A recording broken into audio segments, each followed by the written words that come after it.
pessoal. A perspectiva do Weber, nas circunstâncias... A filosofia do Hegel tem sido considerada O conhecimento da língua autoriza. Como Le Breton era o grande...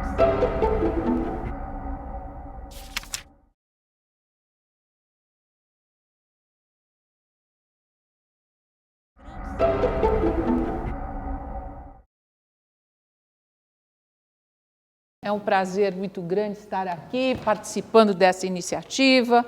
Então, minha primeira fala é no sentido de parabenizar a direção do museu, o Museu Paulista, pela iniciativa de parar para pensar um pouco sobre São Paulo e pensar São Paulo dentro de um olhar do seu museu, do seu primeiro museu, de uma sua instituição cultural. Quando a gente pensa em museu paulista, normalmente a gente já pensa em Museu do Ipiranga, né? Nós já pensamos em independência, já pensamos em nação, já pensamos em bandeirantes, né? E nós temos todo um conjunto de ideias, né? Que significa que visualmente, de alguma maneira, se propôs, através de objetos, iconografia, né?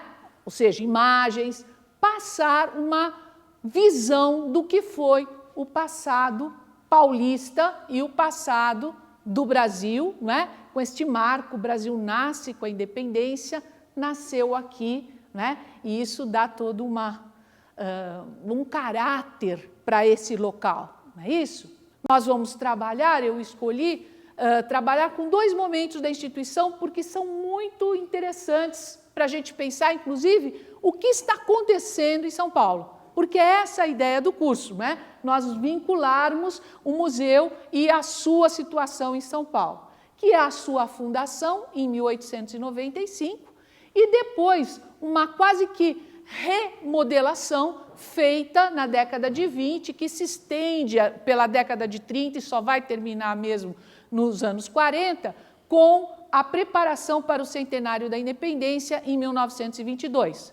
O momento de fundação, nós temos dirigindo o museu Hermann von Jhering e no momento da comemoração do centenário, Afonso Descragnoli Toné, tá certo? Então essas duas figuras, eu acredito que muitos de vocês conheçam um pouco melhor o Toné do que o Jhering, né?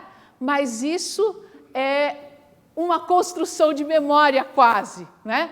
Porque o Hermann von Jhering é um alemão que vem para o Brasil e que tem um trabalho muito importante de ciência, que é um homem com uma conexão com a Europa muito significativa. O pai dele, Rudolf von Jhering, é um dos maiores juristas do final do século XIX no que vai se formar a Alemanha. Tá certo? Então, nós temos um período muito conturbado na Europa, né? A partir de 48 até a unificação alemã em 1870, né? E o pai dele participa de uma série de questões extremamente referenciado, né? Com obra publicada em toda a Europa e filho, né? do Rudolf. O Hermann foi uma criança prodígio, se formou muito cedo, tem uma formação muito plural, né? Ligada à ciência, mas também a humanidades, né? E vai estar assumindo a direção do museu por volta de 1893, 1894 e vai abrir o museu ao público em 1895. Né? O Jhering vai ficar até 1915, né? Quando, no bojo, no contexto da Primeira Guerra Mundial, ele é alemão, vamos nos lembrar disso, é um fator, mas não é o determinante, né? Se usa isso até para se justificar uma intervenção no museu, né? O museu vai passar por todo um inquérito administrativo e vão designar para a direção do museu um jovem, ele é jovem ainda, professor da Politécnica, que já tinha uma inserção na sociedade paulista da época, que é o Afonso Descragnoli Toné. Então, nós vamos ver o que o Jhering escreveu, o que vai ser colocado na imprensa do dia da inauguração do museu, tá certo? E depois, uma proposta que, em 1920, o Afonso de Toné vai fazer para a decoração do museu. Essa proposta vai ser toda ajeitada. Em 1922 ela começa, e já em 20 ele imagina que subindo a escada teria a estátua do Dom Pedro I naquele nicho, mas essa estátua não ficou pronta para o 7 de setembro de 1922 e ele teve que improvisar. Então, a proposta, como eu disse para vocês, num primeiro momento, é refletir sobre relações entre ciência e poder, né? Na formulação de projetos para a nação na Primeira República. Eu acho, venho colocando, venho pesquisando, venho pensando muito sobre este período da história do Brasil. Se eu perguntasse a vocês, proclamada a República em 1889, como vocês identificam este momento da proclamação da República? Vocês vão dizer assim, a República Velha. Não é isso? A República Velha vai de 1889 a 1930, tá certo? Aí começa uma confusão, porque a Constituição não mudou, poderíamos pensar em 1934, mas é a República Velha. República Velha de um regime que, quando se apresenta à nação, se apresenta como? Como modernidade, transformação. E, gente, uma coisa importante de nós pensarmos é o que está acontecendo com a ciência nesse momento, né? Também aprendemos que a Revolução Industrial ela vai se desdobrando. E no final do século XIX nós temos a Revolução da Química e também da Biologia, né? Na passagem do século XIX, nós vamos ter quase que o descortinar de um mundo invisível. A microbiologia, os micróbios, Pasteur, soros, não é isso? Então, olha, eu não sei se a gente consegue visualizar o impacto disso. Imagine que nós estamos todos sentados aqui e 1 zilhão de ácaros se alimentam tranquilamente. Não é isso? Do respirar do seu colega ao lado, bactérias, vírus, né? Há um mundo invisível que é um mundo extremamente ameaçador, né? Principalmente se nós pensarmos nesse início de século XX, tá certo? Então, o que nos pode proteger é a ciência, tá certo? Então, esta questão, este espaço novo, este poder, esta associação, e isso, gente, vai ao encontro de questões muito práticas. Com o aumento das cidades, com o movimento de imigração, o que a cidade faz? Aproxima pessoas.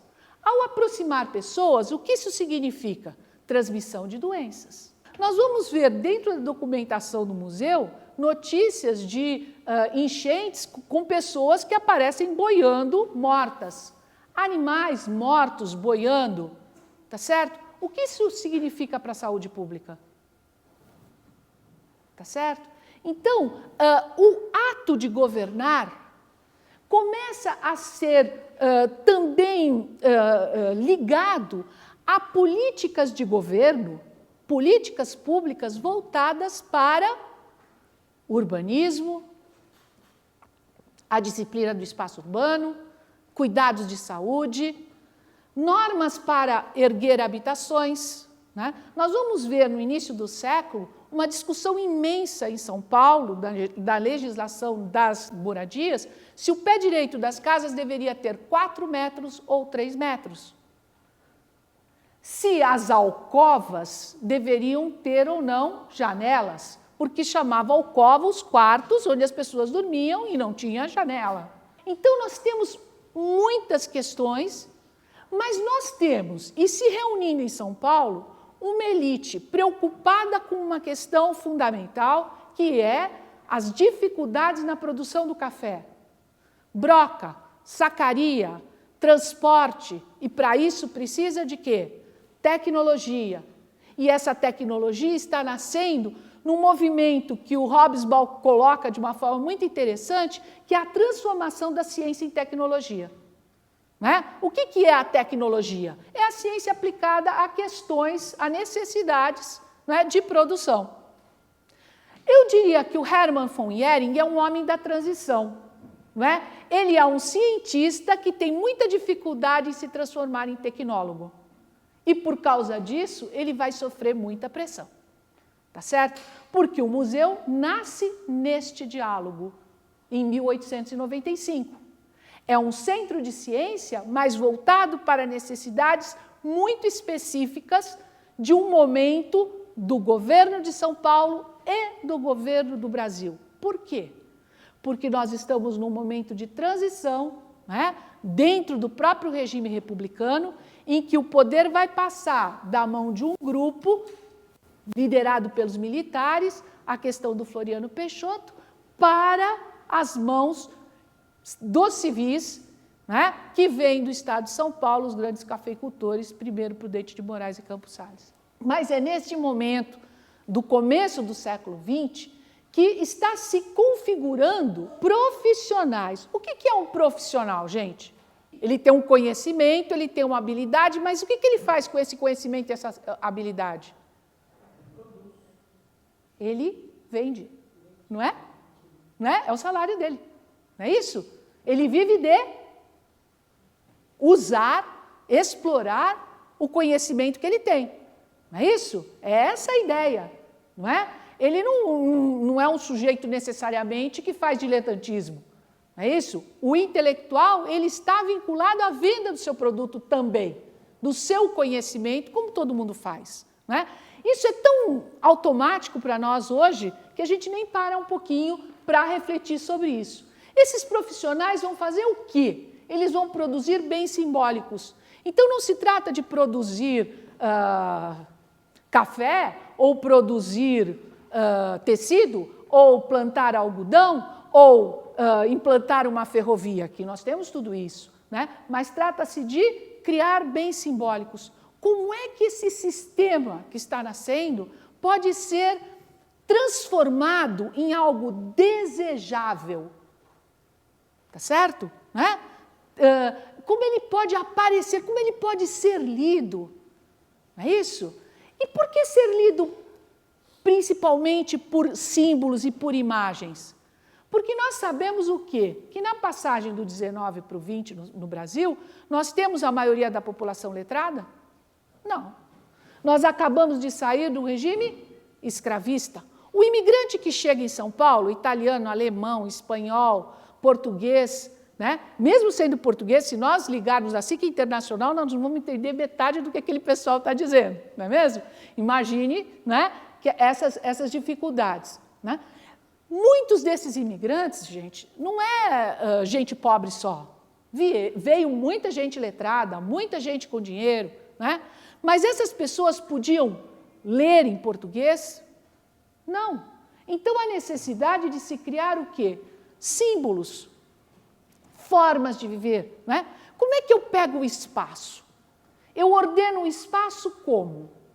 Como é que eu faço as pessoas entrarem por aqui e saírem por lá? Nós nunca pensamos muito sobre isso. Claro que nós estamos falando em bens simbólicos numa outra dimensão, né?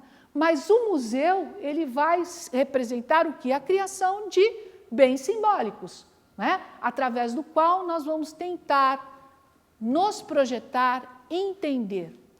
Uma coisa para a gente pensar um pouquinho é que, de uma certa forma, é também um momento, com estas mudanças sociais, né, da necessidade de criar opinião pública, de criar consenso, de fazer votação. Como chegamos às pessoas? Tá certo? Como reunimos pessoas? Como passamos ideias? E aí, não é, nós vamos ver que vai aparecendo algumas pessoas com habilidades para escrever, mas para falar, para desenhar, tá certo? Que vão sendo reunidas para produzir esses bens simbólicos, tá certo? É uma grande efervescência de ideias a passagem do 19 para o 20, né? Uma urgência de modernidade que precisa ser expressa, né? Romper contradição, juntar gente. O que é o Brasil? Como é que eu vou ensinar para um imigrante italiano-alemão que deve se naturalizar, o que é o Brasil? A Pinacoteca, o Museu Paulista, tem um papel a desempenhar. O intelectual, portanto, ele vai ser fundamental na legitimação dos regimes políticos. E quando eu coloco assim regime político, pessoal, isso não é uma coisa de Brasil, né? Isso é uma coisa de mundo ocidental, talvez se pensarmos em China também com reflexos na Ásia. Então, e essa atuação deles exprime relações complexas entre poder e saber. Esses intelectuais, normalmente eles estão reunidos em comunidades, em redes de trabalho, né? Com diferentes formatos organizacionais, por exemplo, o Museu Paulista. Aqui, se a gente pensar, a gente tinha o Museu Paulista, a gente tinha a Comissão Geográfica e Geológica, que é uma rede interessantíssima que atua no estado de São Paulo, né? A Escola Politécnica, tá certo? A fundação dos primeiros institutos biológicos em São Paulo, voltados para estudos do café e de doenças, né? Os institutos voltados à pesquisa de sorologia, vacinas, não é isso?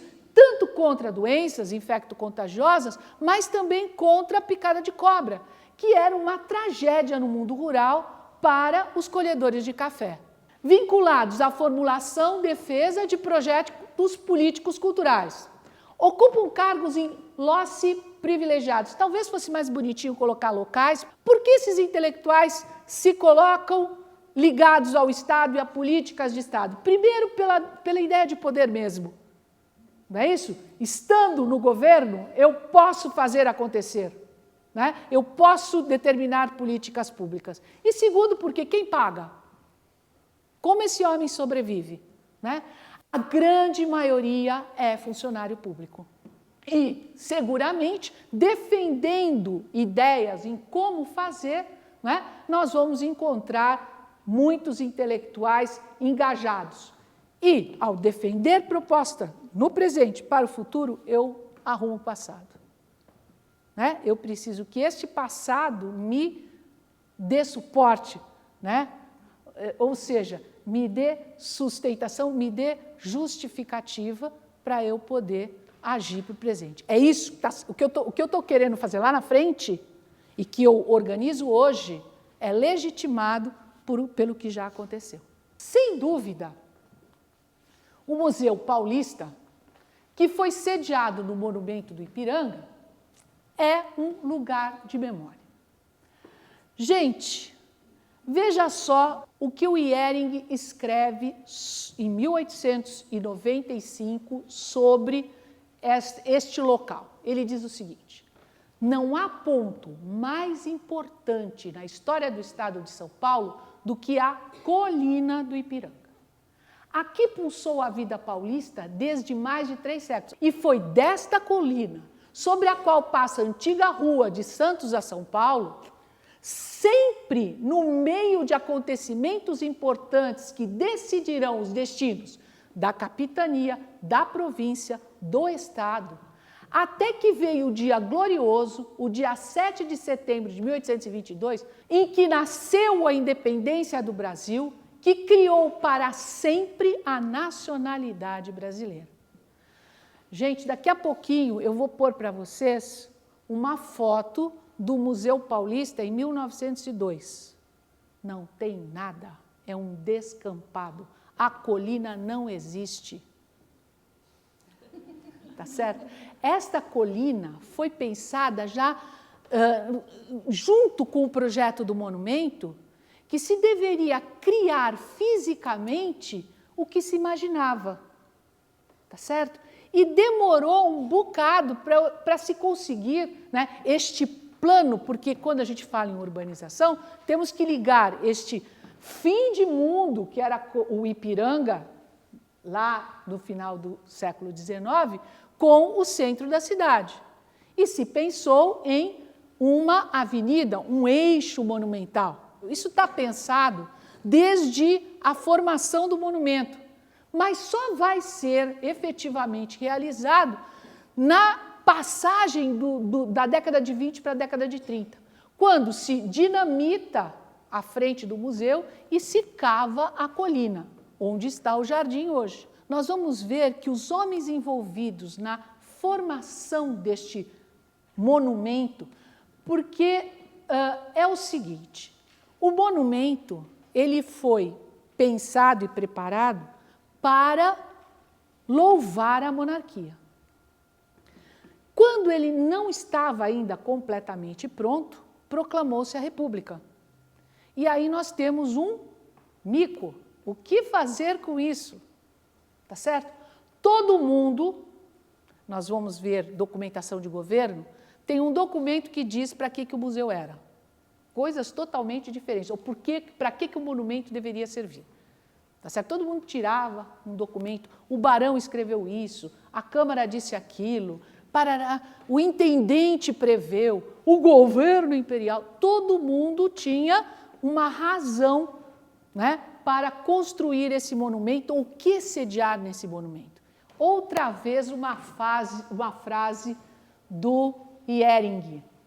Tomando em consideração que o Monumento do Ipiranga passa por ser o edifício mais notável do Brasil, quer quanto à sua arquitetura, quer pelo museu e como panteão, não podemos duvidar de que, completados o monumento, porque ele está aqui em 1895, ele quer o quê? Acabar o monumento, ele quer mais dinheiro, né? Não está pronto ainda, gente, né? Vamos ver como dá para fazer. Não podemos, e o museu, não podemos dizer que, completados o monumento e o museu e a jardinada à praça, que era uma praça, esse edifício seja um ponto de atração para a cidade de São Paulo, como bem poucas cidades da América do Sul têm. Aqui tudo ajuda, desde a beleza do edifício até a vista esplêndida da cidade e da Serra da Cantareira e, especialmente, a recordação histórica, que esta repartição, porque o museu era uma repartição da Secretaria da Agricultura, seja ela um elemento poderoso para o progresso deste rico e futuroso Estado. 1895. Gente, pensa um pouquinho.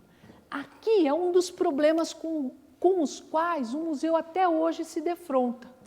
Porque o que ele cita de importante no museu? O local e a beleza do edifício. Não é? Ele falou de coleções,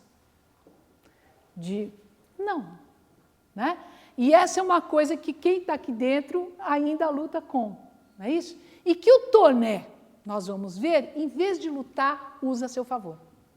Então, o espaço arquitetônico passa a ser um elemento fundamental na museografia que ele coloca, tá certo? Em vez de brigar com, usar a favor, né?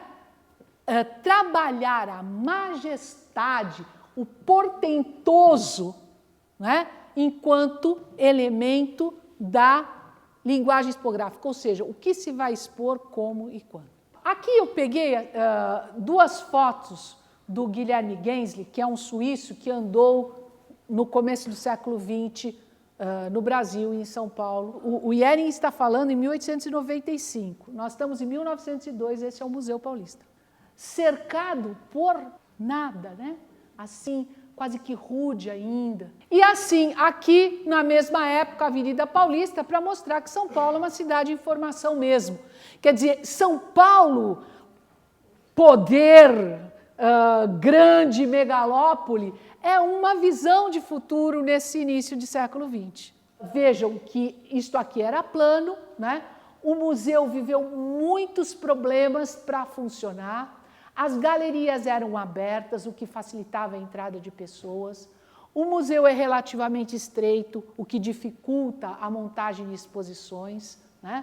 E, aos pouquinhos, ele vai se transformando. Gente, 1912, esse quadro do Agostinho Salinas e Teruel está na Pinacoteca, né? E aí vocês veem que em 1912 a colina ainda não existe. Mas isto aqui é um 7 de setembro. Tá certo? Então se convidavam, olha, veja vocês que bonitinho. Esse aqui devia ser uma professora, ó, que linda, né? Os seus alunos de chapeuzinho, as meninas tão graciosas, aqui uma professora também, né? As autoridades reunidas. Então, é assim, é um espaço, né, de uma das missões que sempre se colocou para o museu, que é a instrução pública. Então, esta coisa de que todo mundo... Bom, a maioria das pessoas, você fala, você conhece o Museu do Ipiranga? Conheço, claro, já fui lá. Você foi lá quando? Eu fui com uma excursão da escola, né? 9 entre 10 estrelas do cinema estiveram aqui em uma excursão da escola. Morro de vontade de voltar lá, mas nunca dá muito certo, etc. e tal.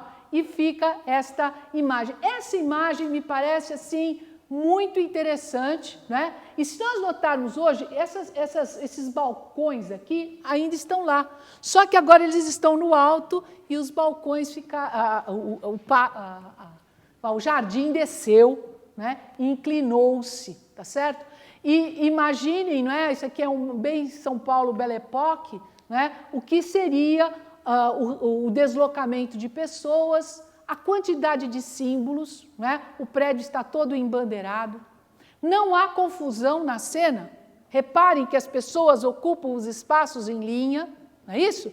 Né? Esse monte de gente, apesar de uma espontaneidade, está todo mundo organizadinho, e a condição, a pluralidade de bandeiras, né? Nesta solenidade. Portanto, em 1912, comemorou-se condignamente, né, no Museu do Ipiranga o 7 de setembro.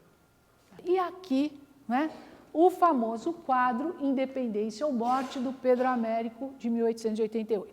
Esse quadro foi encomendado para o monumento, ficou pronto em 1888, pensado para ocupar a parede principal do Salão de Honra lá em cima, né?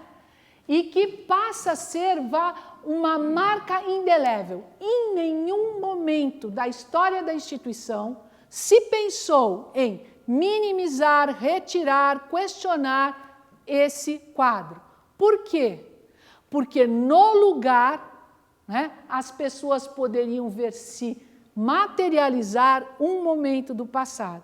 O quadro, né, Independência ou Morte, ele foi feito para um monumento, contratado ainda no período monárquico e colocado neste prédio para a sua inauguração em 1895.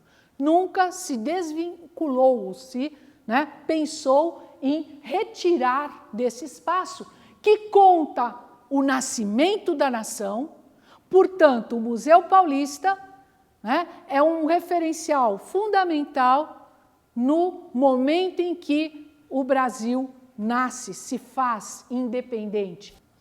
O que era o museu para ser, né? Em 1894, o secretário de governo do estado de São Paulo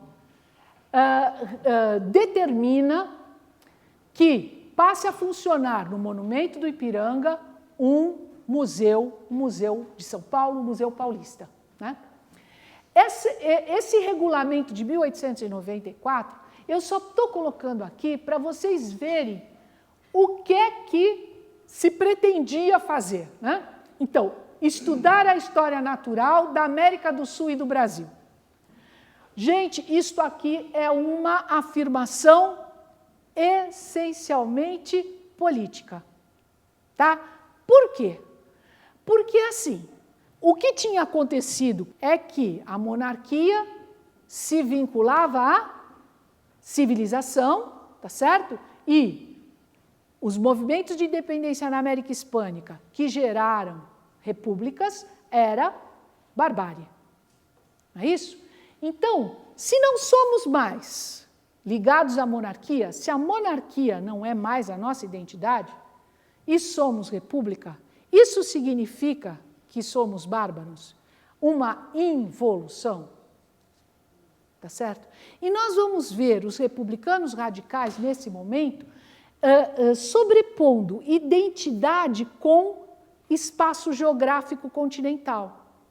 Então, ser brasileiro era ser americano também. E americano do Sul.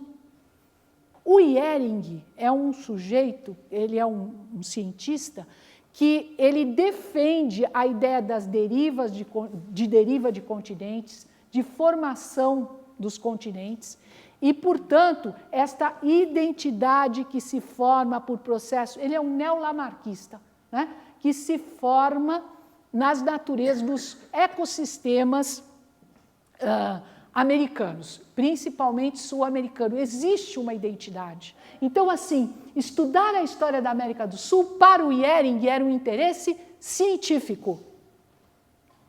Para os grupos que governavam São Paulo, e aí nós temos um momento de confronto entre jacobinos e republicanos tradicionais, que também se refletia a nível nacional, tá certo? Estudar a América do Sul poderia ser uma forma de sustentar na biologia, na botânica, na zoologia, uma identidade americana, tá certo? E cujas produções deverá coligir, classificar e conservar. Como que você se aposta de um território? Conhecendo, tá certo? Essa é a ideia do Ehring.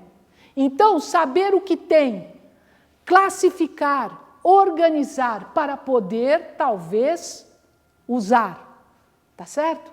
Porque o Ehring ele tem um diálogo nesse contexto com a Comissão Geográfica e Geológica de São Paulo, que faz o levantamento natural do Estado, geológico e geográfico, porque se está buscando o quê? Áreas onde se pudesse expandir a cultura do café. Certo? Qual o solo bom? Qual o clima bom? Que rios usar? Tá certo? Onde botar a cidade? Né? Então, ciência se aproximando de tecnologia, ter um uso. Eles chamam de economia agrícola. Além das coleções de ciências naturais, isso é importante, tudo bem. Isso é um lado Ehring. Haverá no museu seção destinada à história nacional. Isso está posto em 1894. É assumido pelo Ehring. Vocês vão ver que o Toné virá e dirá assim: nunca se ligou para a história. Não havia história no museu. Eu vou trazer, eu vou expandir, porque é uma outra história. A inauguração do museu tinha que ser no 7 de setembro, tá certo? Vamos aí à abertura que vai acontecer em 7 de setembro de 1895. Os bondes a vapor. Olha, o cara vai contar a inauguração e começa dizendo o quê? Não é que vim de táxi, vim de bonde, não é isso? Moderno, né? Então, existe como chegar até aqui, tá certo? Existe um meio rápido e limpo, portanto, dá para vir. Botar dinheiro aqui não é jogar dinheiro fora, pode ter futuro, tá certo? Trazer o bonde para cá significa o quê? Integrar por causa do monumento, integrar uma área ao município que pode ser ocupada para moradia, fábricas, tá certo? Então, a especulação imobiliária não está divorciada do processo de desenvolvimento do museu. Mas eu gostaria que vocês prestassem atenção nos quadros que são mencionados na reportagem que narra esse momento, né? O quadro da independência do pintor brasileiro Pedro Américo, portanto, a nação. É isso? O Paulista, de Almeida Júnior, o Estado. E Manhãs de Inverno, de Antônio Parreiras, a cidade. Tá certo? Então, se reunia iconograficamente, se sobrepunha iconograficamente referências, né, que faziam do museu uma expressão simbólica de uma identidade nacional, paulista e paulistana. E eu vou dizer uma coisa para vocês, nesse momento o caipira vai ser aos pouquinhos identificado, aqui, 1895 é a identidade paulista, né? Em 1915 já é o símbolo do atraso, da doença, né? O Jeca do Monteiro Lobato, tá certo? No entanto, esse caipira Jeca do Monteiro Lobato não conseguiu eclipsar totalmente este matuto, matreiro, E essas visões do caipira vão o quê? Estar postas na Semana de Arte de 22 ainda. Os artistas de 22 ainda estão discutindo essa figura do Jeca, né? Como símbolo de atraso ou como símbolo de identidade, de uma pureza. Então, assim, 1898, essas questões todas, é um período muito duro para o museu, entre 1900 e 1905, 4.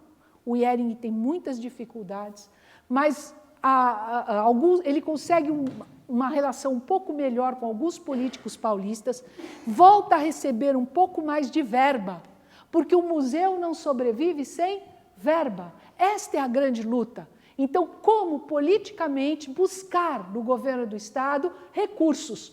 Eu preciso aplicar esses recursos de forma que eles revertam, né, em ganhos políticos, tá certo? Ele sofre muito, em 1905, assim, ele tem a impressão com o governo do Bernardino de Campos em São Paulo que ele recuperaria o museu, ele vai para a Europa para sustentar uma ideia de que o museu deveria ser fundamentalmente uma instituição ligada à produção de conhecimento sobre a natureza, mas um conhecimento enciclopédico, tá? Enquanto que as pressões era para que ele aprofundasse os estudos na área de zoologia que interessasse a cafeicultura, da microbiologia que interessasse aos combates às epidemias, né? Ou seja, que a produção do museu fosse mais voltada para interesses socioeconômicos, né? E não para a afirmação de uma ideia enciclopédica mesmo de natureza, sabe? Aquele tudo catalogado, tudo arrumadinho, etc. E tal. Em 1916, 15, é nomeada uma comissão que interfere no museu, há um inquérito administrativo, há um inventário, o Hering é colocado numa situação extremamente difícil, né? Como se ele tivesse surrupiado o material, tivesse cometido improbidade administrativa e é afastado da direção do museu. Nesse momento, né, nós vamos ver que chega à direção do museu o Afonso de Escranholi Toné, como eu já disse para vocês, um professor da Escola Politécnica, que tinha um diálogo muito estreito com uma elite de cafeicultores paulistas que tinham os seus negócios concentrados na região de Campinas, tá certo? O Souza Queiroz e as suas relações todas, né? E aí ele vem, né? De uma certa forma dialogando com um processo que já se colocava de comemoração do centenário da independência. Deixa eu explicar só um pouquinho por que esse negócio é centenário. Como é que já, 1915, já estão falando em centenário? Não, assim, por quê? Porque em 1900 nós tivemos os 400 anos do descobrimento da América, tá certo? E esse fato foi transformado num evento, tá certo? Começou a se comemorar. Lembre-se, nós não somos tão mocinhos assim que tenhamos esquecido os 500 anos do descobrimento do Brasil, não é isso? A caravela que não foi, FHC, aquela coisa toda, né? Aquele movimento todo em torno, né, de 500 anos. Os 400 e 1900 também foram motivo de reflexões, né? Em função disso, nós vamos ter quadros dos bandeirantes entrando no museu, tá certo? A Fundação de São Vicente, as obras ligadas assim à produção, principalmente do Benedito Calixto, né? O museu compra, coloca e passa a expor, então dialoga com outro momento de fundação, né? A fundação já não estaria mais onde? Do Brasil. Em 1822, mas ela recua para o descobrimento em 1500. Tá certo? De uma certa forma, é este movimento que a gente vai vendo crescer, né? Então, em 1900, a comemoração e a ideia de evento para comemorar dos 400 anos de descobrimento, e nas décadas iniciais do século XX, a independência dos países latino-americanos. Então, em 1911, 12, né, aí a gente tem todos os países latino-americanos que foram se formando, inclusive a Argentina, etc. e tal. E nesse momento, é um momento muito interessante da economia paulista, porque está havendo um grande desenvolvimento da pecuária e da produção de frigoríficos, né, porque tem que conservar a carne, etc. e tal. E isso tinha aproximado um pouco interesses entre São Paulo e a outra metrópole europeia da América do Sul, Buenos Aires. Tá certo? Então, dessa forma, né, é aí que nós vamos ver que algumas ideias, né, inclusive a ideia do monumento que vai ser construído lá embaixo, que vai espelhar o quadro da independência, etc. e tal, do Héctor Jiménez, essas coisas são tratadas em Buenos Aires, começam a ser tratadas lá. Tá certo? Então, é por isso que nós pensamos, ou eu acho, que já se põe no final da década de 10 do século XX como se comemoraria o centenário da independência no Brasil. E aí, né, a possibilidade de refazer o museu e de preparar um museu para trazer este movimento de nascimento da nação, mas dando assim um passado muito maior, mais longo, estabilizando. Aí, pessoal, nós vamos nos lembrar que a década de 20 é o quê? É um momento tranquilo da história da República? Nossa Senhora, é um momento assim de um nó terrível, né? Nós lemos as coisas sobre o centenário da independência aqui, produzido no museu, e você tem a impressão que a gente navega em mar de brigadeiro, certo? Tudo está maravilhoso, tudo está fluindo, porque a pátria... Gente, tem greve geral, né? Tem, aliás, o Toné, ele faz um relatório em que ele conta os diferentes momentos que o museu atravessa, as dificuldades que ele tem, né? A gripe espanhola é uma coisa terrível para a cidade, né? O levante de 1924, o museu foi bombardeado, os soldados ocuparam a região, Ipiranga foi um campo de batalha. Mas, né, enquanto isso, ele está construindo esta decoração, né? Mas, assim, a década de 20 é um momento, outra vez, que nós não sabemos quem somos, tá certo? A pressão dos grupos imigrantes sobre a sociedade, a questão do trabalho, a crise do café, né? Se em 1905, lembra que o hiato ficou legalzinho, melhorou, acalmou, o que tem em 1906? O convênio de Taubaté. Não é isso? Parece que se segura um pouco a crise econômica, as coisas se acalmam, né? Mas em 17 o Brasil quase quebrou, né, em função da Primeira Guerra Mundial e das vendas de café na Europa, né? O que fragilizou demais o sistema republicano que nós vivíamos, né? A gente sabe que o governo do Arthur Bernardes, ele se dá praticamente o tempo inteiro em estado de sítio. Tá certo? É um momento em que não sabemos quem somos nem o que queremos. Quem é o povo? O que é a nação? Quer dizer, aquela coisa que se pôs no momento da República voltava de forma intensa. E, de alguma maneira, o museu se apresenta nesses dois momentos, né, relendo, né, reescrevendo uma história, o passado do Brasil e da nação. Tá certo?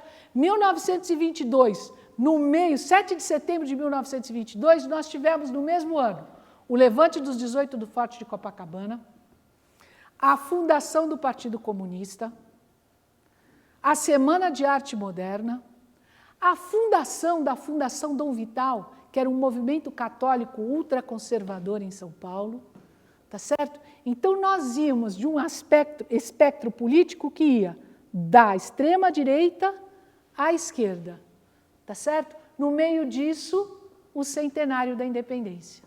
Governava o estado de São Paulo o Washington Luiz, que pretendia ser o novo presidente do Brasil, tá certo? E aí ele vai, o quê? Trabalhar na construção simbólica de uma história de São Paulo, feita de glória, de heroísmo, de resistência, mas que começa lá atrás, né? O Brasil nasce em São Paulo, Tá certo? É isso, mais ou menos, que conta esse saguão. Tá? Só uma coisinha a mais, assim, só rapidinho. O Toné, eu acho que para montar essa decoração que ele vai propor, ele tem uma grande dificuldade, que é a quantidade imensa de colunas que esse saguão tem. Né? Você não tem uma visão limpa do salão, porque as técnicas de construção do final do século XIX, elas eram muito diferentes. Né? Então, a sustentação do vão demandou o quê? Centenas de colunas, né? E essas colunas dificultam a visão, não é? Então, na minha opinião, o salão, a decoração, ela tem um momento de parada. Você vai entrar, quando você entra, é para você olhar para a escada. Tá certo? Te cabe olhar para o saguão da escada para baixo. Tá certo? É difícil, né? Mas você vai, na saída, ver o começo. Não é isso? Então, é assim, muito interessante, né? Muito hábil, né? E seguramente é um processo dificílimo. Não pensem, gente, que o Toné construiu isso tudo sozinho. Né? O que ele ia pôr, ele conversa muito com o Bruno Lobo, que está no Museu Nacional, na a Biblioteca Nacional no Rio de Janeiro.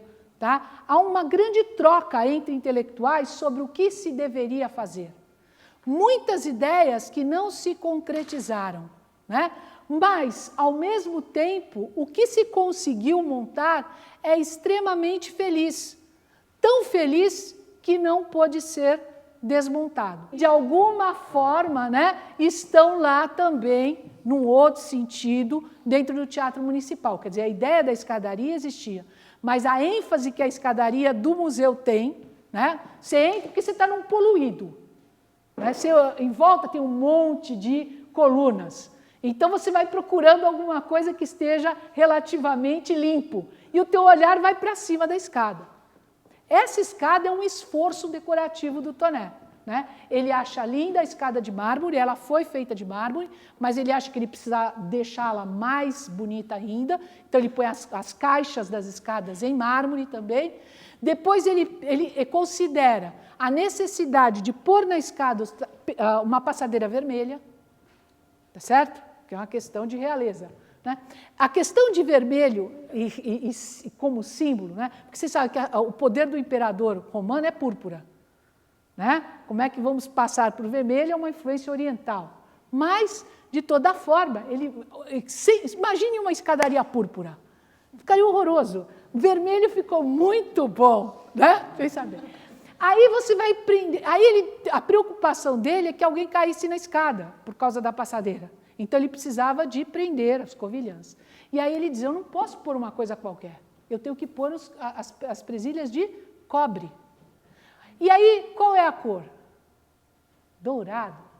Tá certo? Dourado com vermelho. Por favor. Essa alusão. Né? A ideia de combinar, né, luxo e poder. Tá certo? Né? E você sobe, e aí você se sente o próprio Dom Pedro. Não é? A sensação, né? Porque na época, em 1922 ele não estava. Ele teve que pedir, pelo amor de Deus, para alguém quebrar o galho, porque não se conseguiu aprontar a estátua. Né? Ele fica desesperado. Aí a Escola de Belas Artes do Rio manda um busto, uma fotografia do Dom Pedro, e ele coloca lá, né? E aí ele escreve: você não imagina o que eu ouvi. Fui ridicularizado, ironizado por todas as pessoas que não me querem bem, porque não pude colocar a estátua. Né? Mas ali, ao conversar com Dom Pedro, né, você vai entrando num espaço onde a luta pela independência se reproduz. E se chega lá em cima, você realiza, proclama a independência com o Pedro Américo. E aí você volta cansado para ver como você nasceu, né? Faz-se o índio, o canhão, etc, etc, etc, lá embaixo. Tá certo? Então, de uma certa maneira, gente, a posição onde está o Dom Pedro é a posição que te permite, Teresa Batista, ou seja, cansado da guerra, olhar para aquela São Paulo que se descortina, né, daquele lance de escada em direção à Cantareira, que é uma oportunidade que existe na visão de vocês, tá certo? Então, é um processo que foi sendo construído aos poucos, não é solitário, né, não é um gênio, né, nem um nem outro, ninguém, é impossível ser feliz sozinho, certo? A gente tem que, né, dialogar e buscar, mas a liderança desse processo ficou ao Toné. Mas, para arrumar o dinheiro, os recursos que ele precisava para readequar o museu, ele precisava comover as autoridades. Então, veja, lembram-se da inauguração lá do Hering? A aparência da sala era brilhante, tá certo? E aí ele conta. Ao preparo do Museu de seu edifício para que se apresente para as festas centenárias em condições dignas do seu papel e da sua posição, a colina está lá, no Hering e no Toné, em que vai servir de término à grandiosa Avenida da Independência. Tá certo? O museu já se integra ao desenho urbano da cidade, não é? Fim de uma avenida, né? Atualmente, forçoso é confessar, o nosso museu é ainda pobre, o mobiliário é velho e inadequado. E aí ele começa a esculhambar com o que existia, tá certo?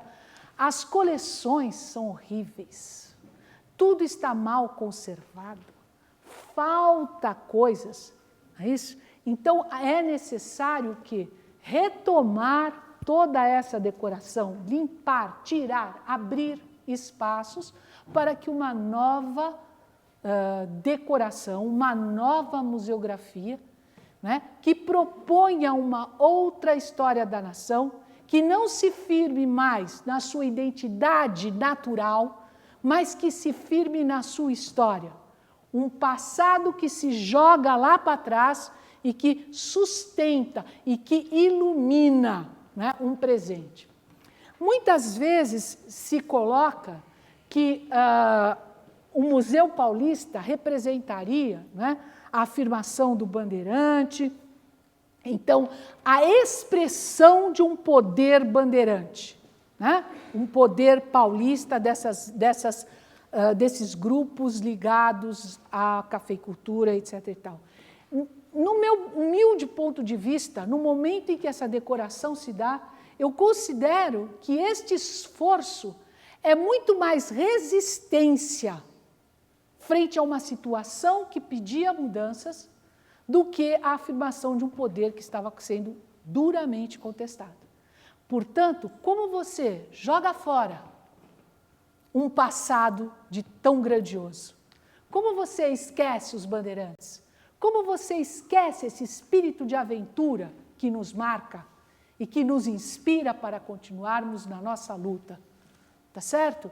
De uma certa maneira, talvez também esse lado devesse ser considerado. O Zizek, aquele maluco que escreve um pouquinho contemporaneamente, ele desenvolve esse conceito de memória como resistência, certo? Quer dizer, quando você está perdendo, você pega o passado para ostentar, né? Renovar, legitimar o poder que você tem, tá certo? Eu não estou aqui por acaso, olha para o que eu fiz. Se você entrar nesse museu, né, a ideia é essa, olha para o que eu fiz, né? Venci os índios, trouxe a civilização, fiz a independência, tá certo? Criei isto aqui, então, né, vai devagar, porque eu ainda tenho fôlego, tá certo? E isso significou a eleição do Washington Luiz, de uma certa forma, que mostra que ainda tinha esse fôlego, né, mesmo, ainda que, né, esse fôlego não tenha durado muito, mas o trabalho do Toné ficou para sempre.